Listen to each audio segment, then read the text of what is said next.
Beberapa hari lalu saya mendengarkan sebuah podcast audio yang berkata demikian.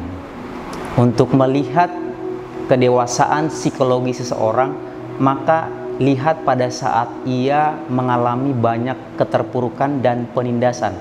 Apakah dia tenang atau gusar atau semakin stres. Nah, hal itu juga terlihat dari kisah bangsa Israel pada saat mereka ditindas atau dijajah, dikerja paksa oleh Raja Mesir pada saat itu, di mana cerita itu kita bisa saksikan di dalam Keluaran 1 ayat yang ke-12 dikatakan demikian.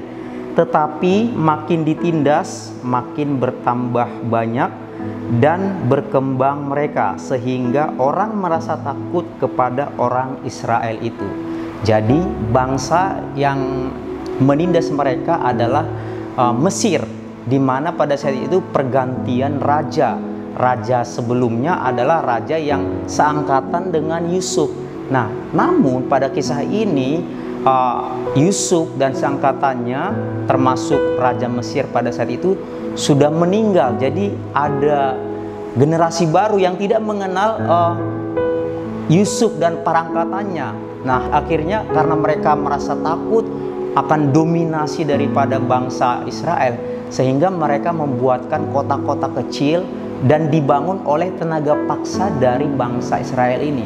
Sebetulnya tujuan utama mereka bukan untuk membangun kota, tetapi untuk menindas bangsa itu dengan skala yang kecil-kecil sehingga secara nasional dilaksanakan. Nah, untuk melihat apakah seseorang itu makin ciut, makin turun, makin tak terlihat, atau makin berkembang adalah salah satu alat ukurnya adalah penindasan.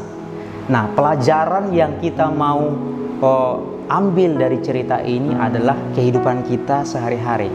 Bagaimana?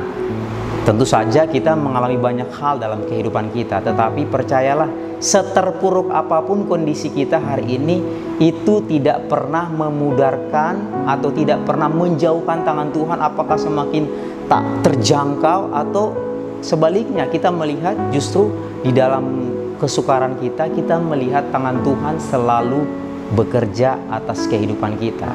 Jadi pelajarannya adalah bahwa tangan Tuhan selalu ada sempurna untuk menyertai orang-orang yang takut akan Tuhan dan yang selalu bersandar kepada pertolongan Tuhan.